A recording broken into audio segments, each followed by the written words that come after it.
Welcome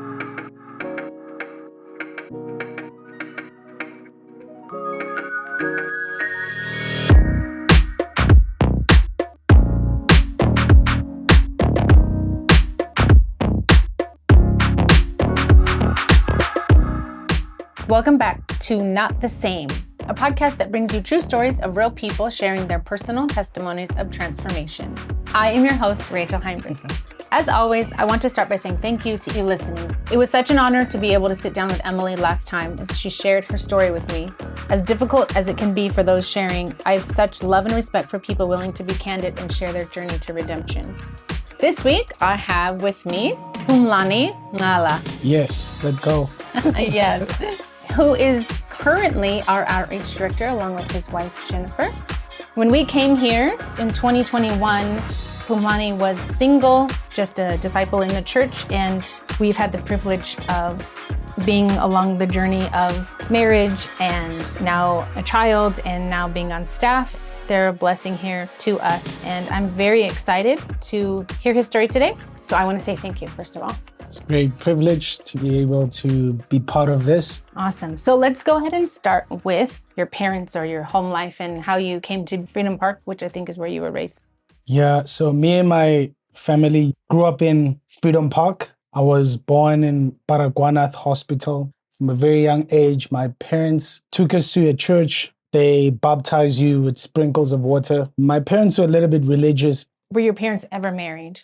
No. Okay. And where are you along the line of children? Like how many brothers and sisters do you have? We are 5 kids. So we're the last borns, me and my twin brother. So you are a twin. Who's older?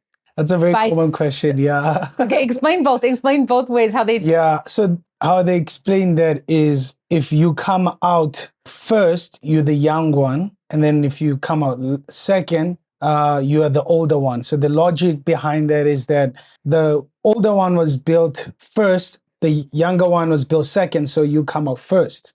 So the older one helps the younger one be born first. Yes, that's why you're on the top shelf. That is so crazy. So who came out first? So I came out first. So I grew up knowing that I was the younger one. But in reality, you were actually born first. Yeah, so I was the older one, scientifically, logically. Yeah. So and you two are the youngest of 5. I mean, Yes. you and your brother are the youngest. Yes. So the firstborn is my sister, and then the secondborn is my brother, and then thirdborn, that's my other sister, and then us. So growing up, all of you, same parents? Yes. Same home, growing up together? Yes. Okay. And your parents, you said they weren't married, or were they married traditionally? No, they were not married at all. Okay. They just lived together as a family? Yes. Did your father always live there? Yeah. He was there, but he wasn't there in the sense of he was working like most fathers. So he always used to work a lot. Would he work out? Yeah. He used to go to different parts of the province to work. So when I was young, my parents used to be both there, but we had a life that it wasn't the same as most of my friends. The word is poverty. We were very poor where we used to stay. We used to stay in a shack in Freedom Park before it is how it is now in 2025. Back then in 2000, 2001 till maybe 2018, that's when the whole thing started changing. We didn't have a lot of money. We didn't have even electricity or running water in the house. So we used to use these tanks, they call them the Jojo tanks, to get water. Every time when I come back from school, I need to get the wheelbarrow, get water for the house to cook, bath, eat, and all of that stuff. Was there like a community tap? You'd all go fill them up and then go? Yes. Okay. Wow. So it was very close to where I stayed. Where I stayed was very close to the crèche. I am 6 years old, me and my brother. We want to go to school, so we're excited. You know me, right? This character I have now, talking and being loud, this is from when I was young. So I was like excited, I want to go to school. Yes, let's do this. My parents tell us that we can't go to the crèche. I'm like, how can we go to the crèche? It's literally like next door. We could go anytime. So I didn't understand why. And then they finally explained to us that in our family, we had this allergy, basically. They found a couple of people actually that died in the family by eating anything that was aquatic, specifically fish. So my parents taught us, you're not allowed to eat that. That's why they wouldn't trust the teachers at the crèche to take us there, because they were not there to monitor that. We occasionally went, like maybe when my mom felt excited. She was friends with the principal of the crèche, and So you'd go sometimes. Yeah, we went, but she would like tell them, don't give these kids fish and all of that. So that is connected to how my schooling went. I think this was a blessing in disguise that I never went to crèche. My mom was excited to take us to grade 1, but she was at the same time not comfortable with the idea that we might have fish. So we went to grade 1 to a school in Bara for a year, and then we moved from that school because it was very far from us. We would take taxis to I was that. gonna say that seems far. Yeah, it was very far. So sometimes we would walk, sometimes we would catch a taxi or hitchhike. So I was like a kid, like 6, 7. So we would hitchhike with my older brother. That's how I learned how to swim. We had a swimming pool close to the school.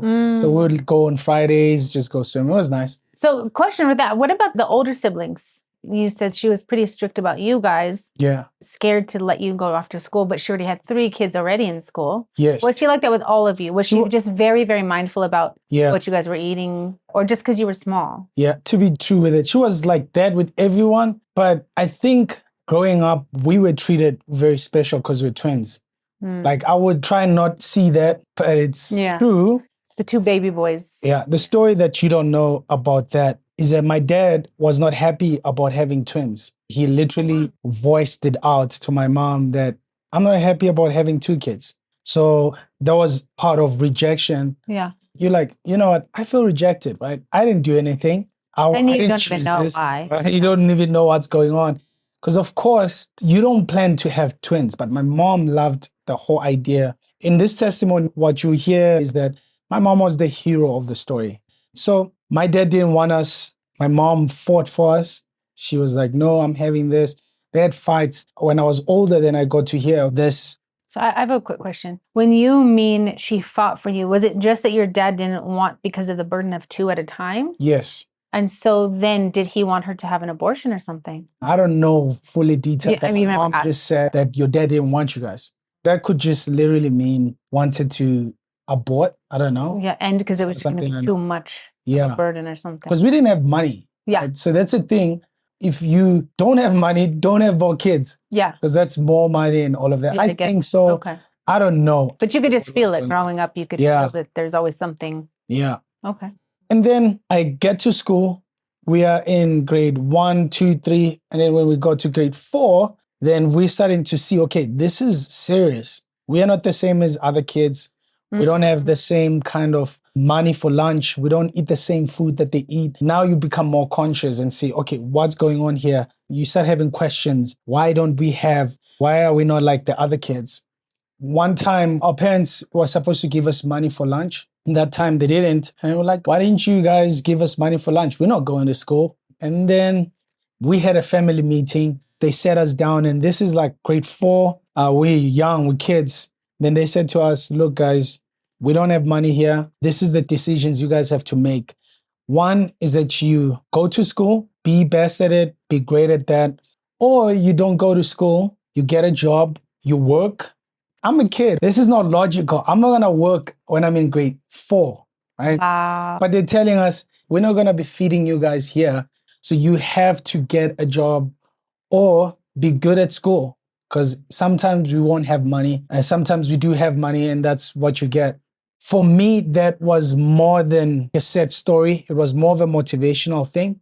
I took that very seriously. I took that into heart. That's why I could still remember it today. I was like, you know what? I'm not going to work, but what I will do is I will be very good at school. So I went to school.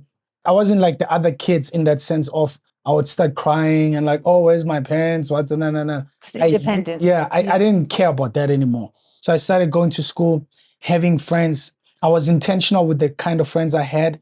I intentionally had friends that were top students. Okay. I then eventually became a top student, getting awards. I was very known in the school, went to school debates, things like that. My maths was good. I was one of those kind of kids in school. And that was self-motivated. You said you just pushed yourself because you thought, if not, man, I'm going to have to drop out and get a job. Yeah. So I'm like, I don't want that side. Yeah. So I'd rather choose to work very hard. My parents, my mom specifically, used to sell different kinds of things.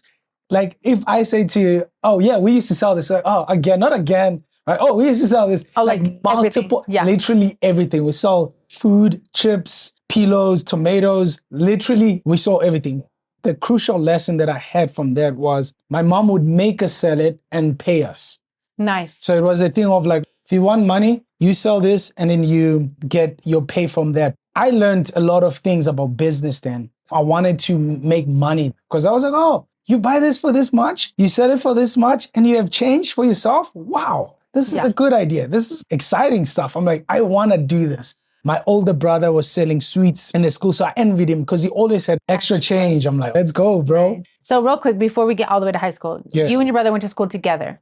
Yes. So we were in the same primary school, same class, same.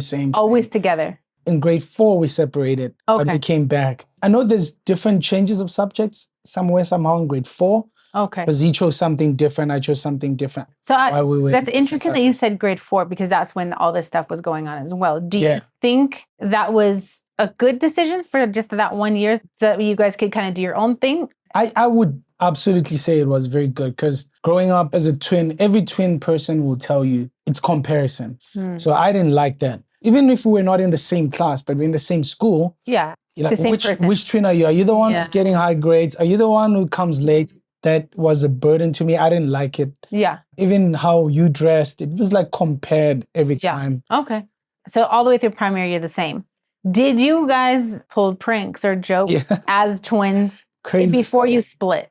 Crazy story. So around that same time in primary, so this lady comes to our house.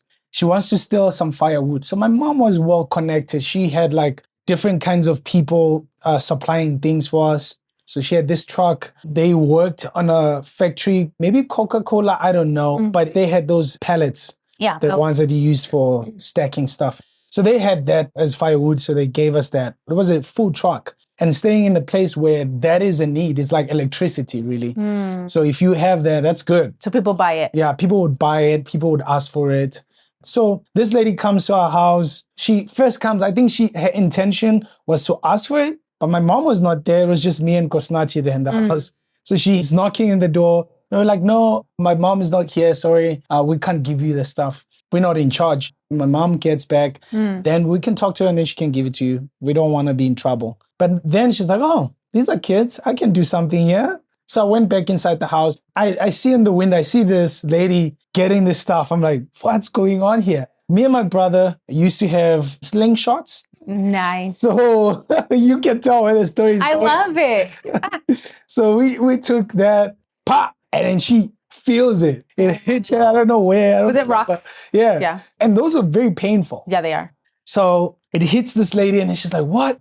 She sees me. She's angry. She chases me. Man, she gets me. I'm like, I'm in trouble. And she's like, why did you do that? And I'm like, no, that's not me. That's my brother. She stops holding me and she goes to my brother. I was like, no, that's me. That's him. Oh my God. And it's this whole crazy thing going on. And then my parents came right in the middle of this. She was trying to take it anyway. She was. So did you tell your mom? My mom was angry, kicked her out. Then there's this one time again in primary school where we are together. When we close the schools, term ends or the year ends. It was around that time. So they were giving me my marks. I'm excited. I still remember the marks. I got in 49 out of 50. And my friend, who was my best friend, was a top student. He got 50 out of 50. And we're talking. Then I'm hearing, oh, your brother is fighting. Like, it's a serious fight. There's 2 guys who are fighting your brother. Like, no way. I stopped literally what I was doing. No one's going to do this to my brother. Ran over there. When they started fighting, we won the fight. The guys were bleeding. It wasn't nice. The school principal calls us. I'm like, I'm in trouble. My mom's going to kill me. Because at home, I'm a very good kid. Yeah. We don't fight. So I was scared. But the principal is like, I know these knuckleheads. These guys are like, dumb. You guys did a great job. Thank you, guys. You can leave my office. Wow. It was a crazy thing. You and your brother took care of these knuckleheads. I mean, I don't condone fighting, but sometimes some people just need to be taught a lesson and then you're okay. Yeah, it was literally like it. That was that fun story of us being together. Then when we got to high school, my older brother was in this school called Progress Comprehensive High School. It means that it had cooking, bricklaying, practical kind of subjects as well. Yes. My brother told me this drawing. So in my mind, I'm like, oh, there's drawing. I love drawing. I want to go to that high school. That was one of the reasons. The second reason, I was basically annoyed with the whole comparison thing. So I didn't want to go to the same school. And then the third reason was the Freedom Park High School, the one that you know. Most of the guys that were in the same primary school went there. So I don't want to see you at home, see you at school. I was like, no, I'm tired of this. I'm not going to be with these guys anymore. Adventurous. I think you probably wanted to do something. Yeah, I didn't want to be with those same friends that we played together, school together, everything together. So I was like tired. And how was your brother's reaction? Was he fine? Like, yeah, that's cool. Let's just do this. Me and my brother were like the same page with the whole thing. Nice. So like, yeah, let's go to different schools. Did he go to that school? Yeah, he went to Freedom Park High School. And then you I went to Progress Comprehensive High School. Yeah. Then I found out that the drawing is not art. It's EGD, like measurements, and that's not my stuff. You're like the opposite of engineering. Yeah, I was like not the engineering dude. I was good at it because I actually did, like as I mentioned, I was self-motivated. I used to actually study by myself. So I was good at it, but I didn't like it. But I was like, oh, I'm already signed into the school. Yeah. Did you find your place? Did you find something that you liked to do? Yes. When you were there? So when I was there in grade 9, that's when the teachers start talking about what do you want to do? Okay. What do you want to actually do for your life? They saw my maths and science marks were very high. Then they're like, oh, you should do science. Then in grade 9, I met this friend of mine. He was from a different school. He asked who was the top student in the school. And then they pointed at me. And then he sat next to me. Dude, we friends. Oh, friends like that. Then we started having problems because I got saved now in grade 9. He wasn't saved. Let's figure out how we got there because that's obviously the whole point of this. Yes. So let's go back a little bit. My whole life, church, my parents just went there because it was like a thing. South Africa in general, we consider ourselves as Christian country. So everybody's Christian. Yeah. I think you've seen this in outreach. Very religious. People, I'm Christian. So my parents were like that, but they practice ancestral worship as well. That's what we grew up doing. It was a thing. I never really questioned it. But my dad, this one time said to me, I am very inquisitive. I love asking questions. And that bothered him. He was not okay about that. So that's when I actually even learned the word inquisitive because he asked me, what's this word in English? So I went to check it out and whatever. I was asking him, why do we do this? Right? I never really questioned it in a sense of I don't want to do it, but I questioned it in a sense of I want to know why. Yeah. What's up with this stuff? Culturally, even in South Africa wide, as an American, we question so much. Yeah. But in South Africa, culturally, it's like you like elders. Said, you look down on why would you question? Even if you're just curious. Curiosity is not something that's explored. It's like shot down. Like do not be curious. Do not ask questions. Just say yes, no. Absolutely.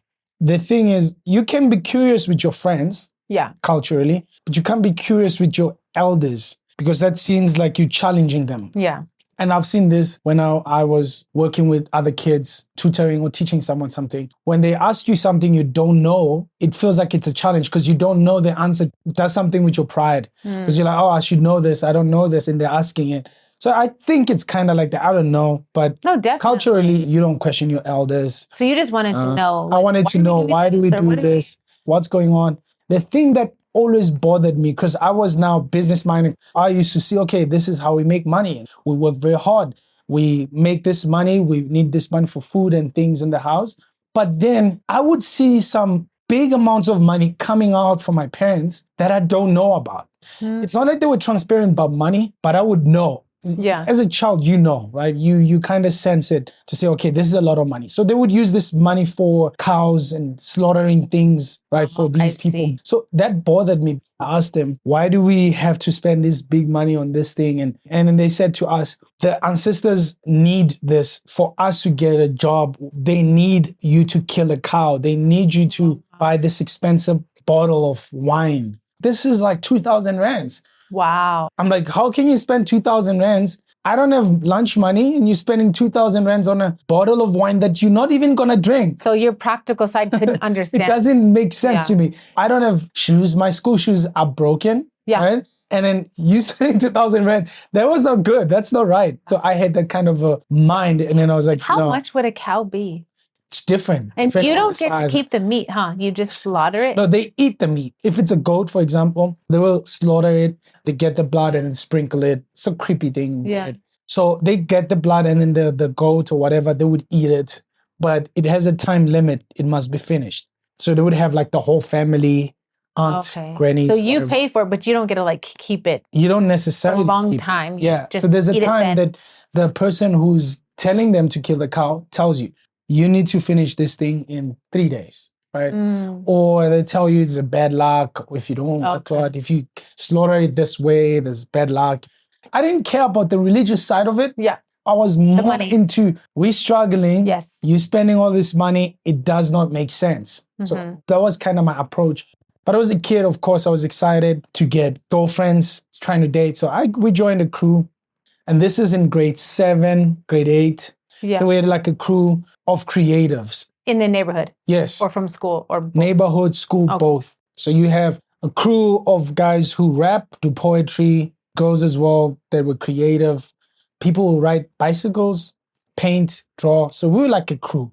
And we used to dance and rap as a group. But we had like individual people that were like, oh yeah, you're good at rapping. That's your thing. We had weird rules though. Before the girls came, it was just the guys. We had a rule that you can't be part of the group if you don't have at least 5 girlfriends. So it was a weird thing, right? So I'm like 13, 14, 15. Wow. 5 girls at once. At once. So this is supposed to happen at the same time. Oh. So can I just ask you, where did you get that idea? Probably movies. And I think now that I know, this was like me trying to fill the hole inside of me. Yeah, for being sure. part of that. This was just me being empty from a broken home. And what I mean is my parents didn't have the best relationship. Okay. At the time, I didn't know. You know, when you're a kid, you just see things and it's like, oh yeah, it's nice. This is how they do things. So we had a big shack, but my parents' room and my room was very close to each other. So we could hear when they were fighting. My mom would cry a lot of times, a lot of nights. My mom had a gambling problem. Okay. My dad had a gambling problem, but because he didn't realize that it's gambling. So my mom used to play cards. My mom had a lot of luck. She used to play with the Chinese people called Fafi Chan. Okay. You can look it up, but it's gambling. My dad, though, on the other side, used to play lotto. Oh, I see. So he didn't see that as gambling. Yeah. So it's like, oh yeah, it's lotto, it's legal, right? Yeah. The reason I'm mentioning the two sides of this is because of this crucial moment. So my mom one time comes back 3 days after. She left the house 3 days ago. She comes back at night on the 3rd day. So my dad, of course, is not happy about this. So she would win. Like that night, I know that she did win. The night that she came back, she had a lot of money, thousands of rands. She came home at night. My dad is so angry.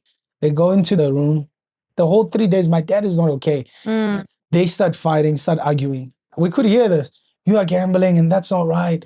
No, you are gambling as well. And it's all this big kind of a fight. And then I see blood on I heard my mom scream. You could see blood on the floor. Ooh. So I'm like, what's going on? Then we're knocking at the door. We push the door open. My dad has a hammer on his hand. My mom is bleeding on the head.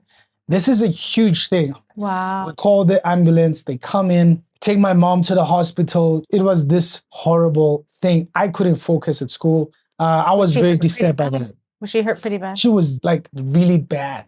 So she slept in the hospital for a couple of days. That was the most blood I've ever seen in my life. It was a lot of blood. Did the police get involved? They got involved. They sorted out. My mom didn't open a case. Of course. With her reasons, and I don't know what was going on. She still cared for my dad. But of course, now there was this separation. We had the separation of which team are you on? Oh, Are you on your dad's side or you on your mom's side? Wow. We stay in the same house, but there's a separation. You mark that as the distinct moment because it creates that tension where whose side are you going to take? Yeah. Even a joke, now you need to make sure which side are you taking with this joke. My sisters were on my mom's side. Most of us were on my mom's side. But because you're a guy, you want to follow your dad. Because my mom did everything. She provided for us food, everything, like literally every single thing that we wanted. My mom was the provider, the sole person. My dad didn't have good jobs. He was working as a construction worker. So he didn't get paid a lot of money. And some of it was just excuses from him, not making right decision with his money. Yeah. Now, connecting this whole brokenness coming from an abusive household, still in my mind, from the mark of you guys either work or go to school and be good, I still have good morals. My parents taught us very good morals, right? Whether it was drinking, smoking, those kind of things, they told you it's your decision. This is the right way to do things, but at the end of the day, we won't be monitoring you to say, did you smoke? Smell you? Are you okay? They told you that's not right for you. If you do this kind of a life, that's where you're gonna end up. But still at the same time, they saw you drinking, it wasn't a big deal because they knew that like, told you that's stupid. You shouldn't that's do dumb, that. right? But it wasn't like they would punish you, kick you out. Wow. So my sisters would be drinking, my brothers, even Kosnati. I never drank. Hey, he's not here to deny. Yeah, so I never drank. I never smoked everything. I was this self-righteous kid that wanted to be good. My grades were very high, but then I joined this group of friends. So these guys, you need to have 5 girlfriends. I had 5 girlfriends. All of us had 5 girlfriends. With kids, or when you're a teenager, you have this kind of, I can date your girlfriend, you can date my girlfriend. So real quick, with the 5 girlfriends, that just means that you have asked 5 girls to be your girlfriend. That's the basis of it. Okay. But I actually did date 5 girlfriends. Like you would hide this girl to see this girl. Oh, It was like they didn't know about each other. They didn't know about each other. Yeah. So basically the right word for this is that we had to be players. Exactly. Yeah, so that's the exact term for it. So there's this one girlfriend particularly, she was 1 grade ahead of me, and then one of my friends were in the same grade. So I think this is in grade 8, if I'm not mistaken. They play, there's this game. I don't know if you play it in America, but it's very popular. You spin a bottle, right? And then the bottle faces 2 people. Yeah. And then you have to kiss. Yeah. So apparently the bottle faced my friend and my girlfriend. They kiss, but now he wouldn't stop talking about it. So we like... Now you have to fight him. Yeah. Of course.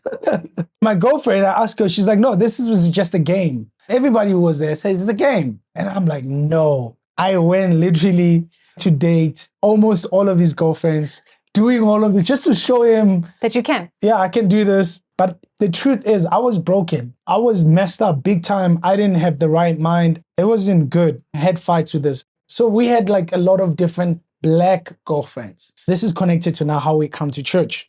So we're like, oh yeah, we heard about the church in El Dorado Park. There's colored girls there. Why don't you go there, guys? Let's just go there as a crew. Okay. And then we get girls from a church. These are good girls from a church. They have good morals. So what's your goal? Just like you were looking for different girls. Different girls. So it was a thing of like, just get a different girlfriend. Just expand your horizon. Yeah, just go out there, right? We come to the Potter's House Church for the service. I was like, oh, yeah, that was cool. Like, I remember there's this guy sitting behind him. Me and my friends keep on talking about the girl. Do you see that girl? Oh, yeah, that one is nice. Oh, yeah, nice. He's irritated. He's listening to the sermon and he keeps on hearing us. And he's like, you guys stop it, shut up. And then it was like this loud thing. And we were like, yo, okay, good. Me and him became friends. He was an artist. Okay. So later on when I actually got saved, we ended up becoming friends. So this is 2016. Okay. I'm 16 years old. So we come as a group of guys. I have braids on, right? I used to braid my hair. I had like this crazy afro. No, it doesn't look like it now. Hey, I remember your hair. When we got here, you had it big. When you guys came, it was big, but it wasn't that big. Nice. So it was crazy. So we came to church. We sit in the service. Yeah, we don't hear anything. We call girlfriends in the church. These were new converts. So we were bad. Now that I'm an outreach director, I know that's horrible. Okay, let's just pause for a second because I did have Bongi on here. Yeah. Was she your girlfriend when you came to church? Yes. She was one of your girlfriends. Yes. Bongi was one of the story that I was telling you. How we connected was she was creative. She used to like writing poetry. Her poetry was nice. She's very good at it. And then she wanted to learn how to rap as well. So I was helping her with that. My parents knew Bongi. She was one of those girls that we're friends. Yeah. Right? She's very likable. Yeah, that kind of a thing. So we came to church. I was saying, you guys came together at that service? Me and Bongi are now like dating, right? We but come you're to sitting church. there talking about other girls. Crazy stuff going on. So me and Bongi are kind of like dating. So we come to church, we go to a concert. So we went to this concert. Sipo was rapping. So Sipo was fairly new, but he was involved. Yeah, he's rapping. I'm like, what? They rap in this church? That's cool. Nice. Wow, that's church. There's like nice rap. I want to be part of this. I listened to the altar call. It didn't mean anything to me. And then I came to the service. Mr. Bennett was preaching. I don't know what he was preaching about. And then I realized that he was talking about me. I needed Jesus to save me from all of this stuff, right? I raise my hand. I go to the altar call. I get prayed for. I take this very seriously. Then me and Bonyi used to meet at her parents' house. Her parents knew me as well. Yeah. I think at that time, the other girlfriends were like gone. It just ended like that. Yeah. So we went to a parent's house. They had like this car, didn't move, we were stationary there. We sat in the car, we're alone, it's at night. We're not doing funny stuff, but we're just talking. Pastor Shannon comes in the story.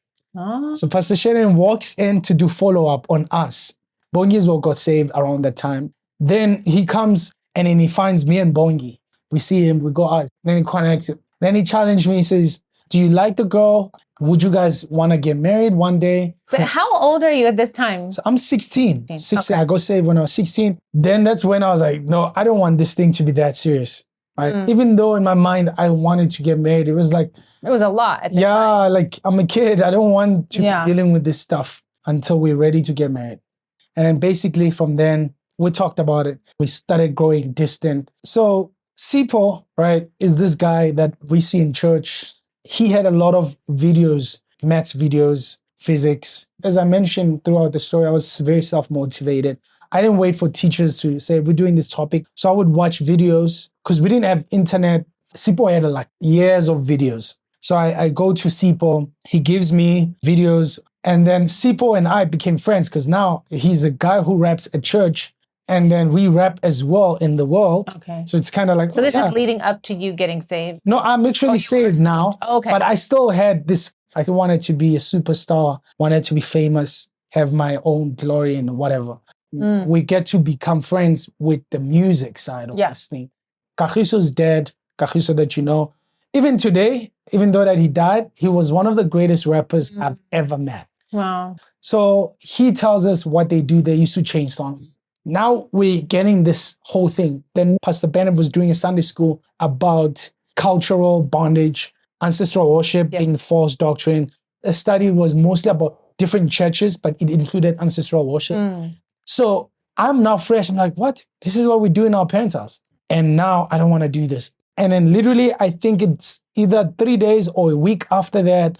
And this is the biggest part of me getting saved, where I actually locked in the church. Made your decision. My big decision in my whole life and testimony. So now my parents, they have this lady that normally used to come, tell them, this is what's required, guys. You need to kill a cow, you need to kill a chicken, blah, blah, blah. Slaughter to the ancestors. You guys have bad luck. Of course, we're going through things in our family. We're better off now, but we didn't have a lot of money still. They tell my parents that we have to be cleansed. Yeah. So basically that meant that we had to bathe in this bath that had herbs in it. So you have to bath with that, clean yourself from bad luck, from evil spirits. Do you have to go to a place or do you do it at your house? If they're cleansing, then they have to cleanse your house. Oh, the whole If they're baptizing you, cleansing you specifically, sometimes they take you to a lake. Okay. And then you have to be naked. It's a weird thing. So they do it in the mornings or late at night. They wanted to do that. And then we just got taught that that's not right. That's not a good thing. That's not what a Christian does. And I'm like, no, this is false doctrine and this is idolatry. We don't want to do this. Then me and my brother were like, no, we're not doing this. Did you tell your parents this? Yeah. And mine, as you heard the whole part of the story, me and my brother, we're good kids. Yes. My older brothers and my sisters had kids. They were not married. Different kinds of disrespectful things that they did according to my parents. Me and my brother never had this kind of problem. You were the well-behaved one. We're very well behaved. So now this is my first time speaking against my dad. Wow. If he tells me something, I do it, right? Sometimes I would mess up like every kid. Yeah. But speaking against what he says, like something that's very serious like this was my first time. So I'm saying to him, Dad, I will not do this. I don't believe in this anymore and I won't do it.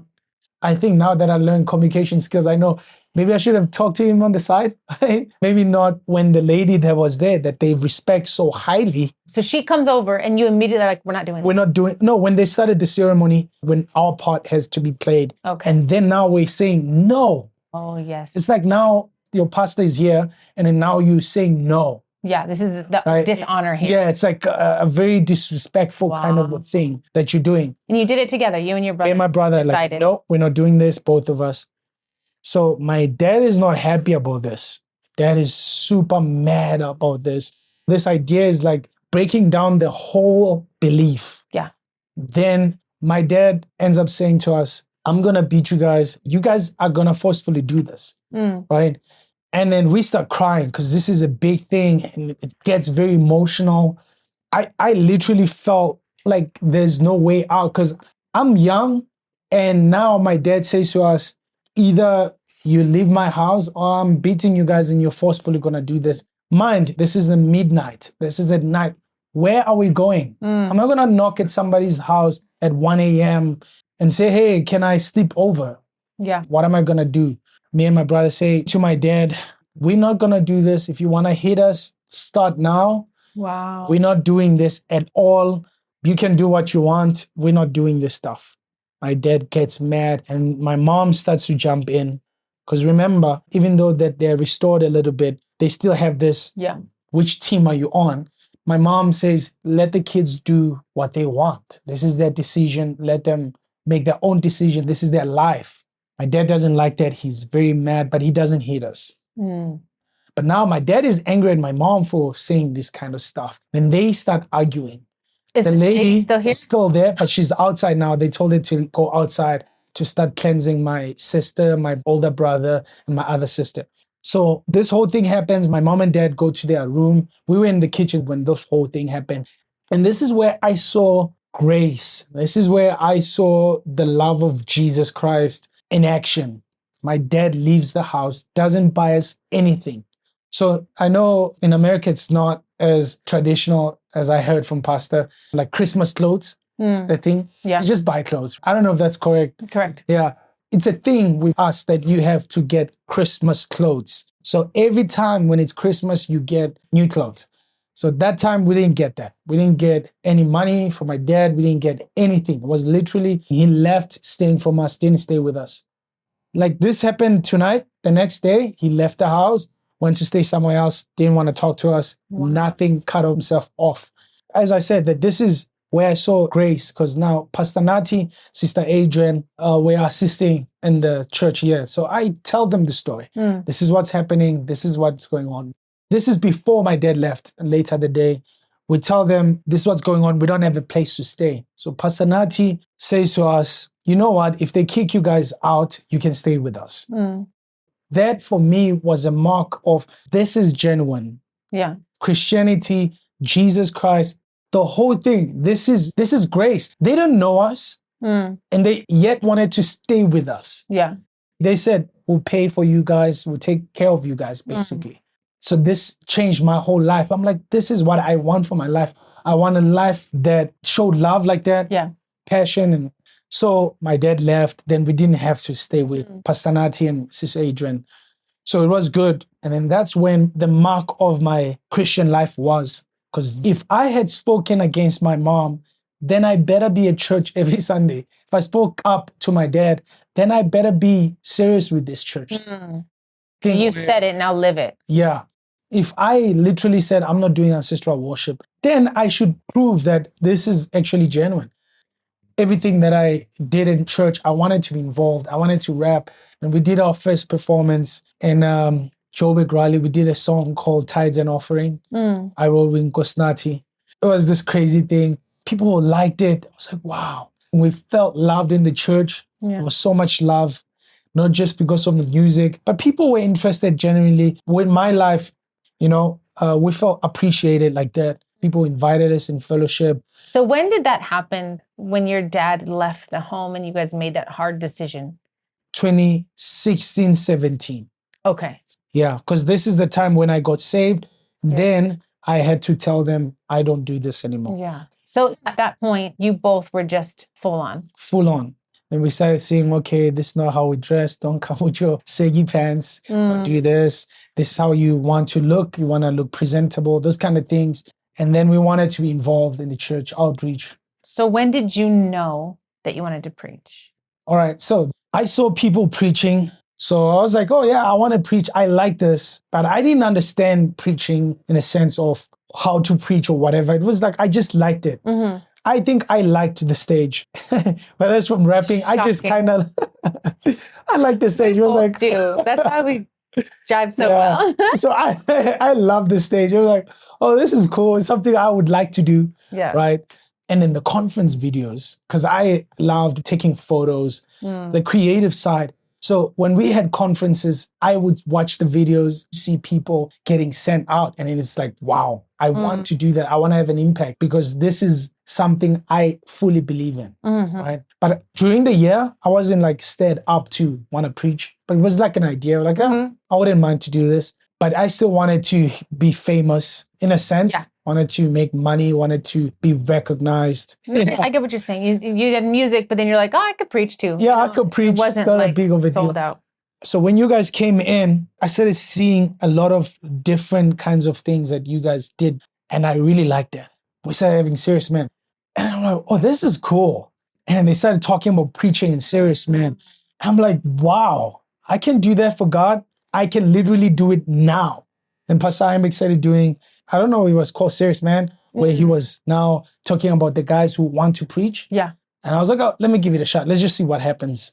And then that's when I started getting to know, oh, wow, this is what you could do when you preach. This is a potential on preaching. And I was now more interested. And it was this exciting thing. And then you guys invited us. You don't know how crucial that was for us, me and my brother, when you guys invited us for our birthday. Oh. We never had that. So it was kind of a thing where it was like, these people genuinely care about you, right? It wasn't like a pastor. It was like family. I can be open with these people. These people are people that I would love to be like. Of course, now and then you guys would invite us fellowships, kind of a thing. Then we felt a lot of love from that. In my mind, of course, now my mind is clear. Do I want to preach? I don't want. Now I know, but I haven't gotten a confirmation. Remember the concert we had? It was the singing competition. Okay. I was leading it, you remember. So I'm sitting at the back. I think I had a burning bush experience there. So I'm sitting at the back. I'm about to preach, right? I'm just thinking about the whole thing. I'm like, I made the flyer of this thing. I came up with the idea of this whole thing. God actually wants to use me for bigger things. I felt this sensation. I was emotional. I don't know how that happened. I'm not emotional. Jenna will tell you. I don't know. That night, I was sitting at the back. I just got emotional with this whole thing. I'm like, I can do something for Jesus. I want to do something for Jesus Christ. I want to be involved in this.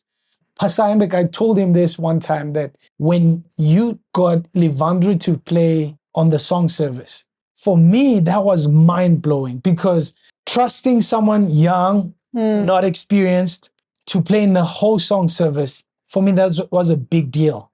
So I saw that. I'm like, wow, I can be trusted. I can literally preach the gospel from a very young age. Now, you don't have to wait till you're 30. It's not a thing of, yeah, let's just wait and see, right? So that night, that's when I got a confirmation of, you know what, I want to preach. I really want to do this in my life. There's nothing that makes sense either than that, because I saw what God used me to do. Yeah. That was my burning bush experience of wanting to preach.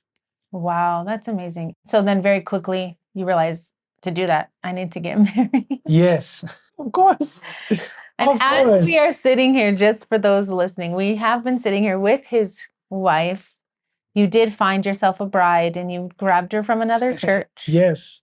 Brought her here and we all fell in love with her. Yep. And you guys were asked to be on staff September, right? Yes. So from September, you've been a full-time outreach director for the church. And I've seen you grow up so much. I've seen you change so much as individuals, but as a couple. I mean, you are definitely the type of personality that can rub people the wrong way sometimes, but you're just so likable, you know, and you've changed, you've grown up, and you're genuinely a blessing to our church. Thank you. And same with Jennifer. I think she's just so chill. Yeah. I think the dynamic that really served our church is watching you guys as a couple. You were the first, especially your age. Yes. Do the marriage thing and you just enjoy each other and you're in church. And I think everyone was watching Phumlani found like the perfect wife. Yeah. So, and then we will point out she's white because you did mention earlier that you only had Black girlfriends and Yes. trying to find a colored one. And you ended up I with a don't know white why, one. I guess. But it's been a privilege, honestly. I'm so glad that you shared because, Thank you. I mean, I only know you for the last almost 4 years, right? I've heard bits and pieces, but hearing all of that and then being a part of your life now and watching you grow and mature, it's just so rewarding. And to hear your perspective Yeah. that God can take anyone from Yeah. any circumstance. When you make hard decisions, and I know Yes. those decisions weren't easy, especially for you and your brother. I wish he would have been here today. So maybe we'll get his story some other time. But Yeah. it's just really cool to see all that God's done in your life. And I'm super excited. I know you are fully equipped. I mean, we're planning on September. I'm sure that's how it normally goes. But I mean, you never know when God says, oh, no, now, and you're like, oh, shoot, you know, if there's a need that comes up. But, Yeah. you know, we're about halfway to conference and, you know, who knows? But I'm super excited. I mean, the possibilities are endless. You have everything it takes. You've got personality, you've got talent, you've got all the foundations that you need. I've got a beautiful wife. You have a beautiful wife. And hopefully this week we will have a baby boy. Yes, handsome son. Make his way into this world. Thank you so much. Thank you. I want to just say thank you to you guys, Pastor Heinberg, Pastor Lieben, yourself, Sishanil. You guys are such great role models to our lives. We really appreciate you. And we think that having the best model to look up to, it will be you guys, because you guys are a great inspiration to us. It is such a privilege. I've said this a couple of times to other people, but we're having the time of our life. I know we're not going to be here forever because we have a job to do, and it's such a privilege. I mean, this is a fabulous country, wonderful people, and we are just having the time of our lives. And it's incredible when you can look back and see how much God's used you. Coming up in July will be 20 years we've been in the ministry. Wow. And it's like, God, you've let us be a part of so much. It's amazing. It's amazing. And then you see young couples getting ready to do it, and you just think, what could they do? Like they could do anything. That's why I love our fellowship. We are just a part of the greatest thing on planet Earth. I am grateful. So thank you. Thank you, Jenna, for sitting in on this. I want to say thank you to each and every one of you listening. Without a listener, the story can't be heard. Please take a moment to rate and review on whatever platform you're using. Pick your favorite and subscribe or follow. If you would like to contact me with questions, comments, or ideas, please do so through the dedicated podcast email, notthesame.cfm@gmail.com. Please share these stories with somebody. Don't underestimate the power of a transformed life. Last but not least, I want to encourage you to take a moment and examine your heart. If you are not a Christian or even unsure about it, you can be. John 3:16 says, God loved us so much that he sent his only son to die for our sin. A simple prayer is all it takes.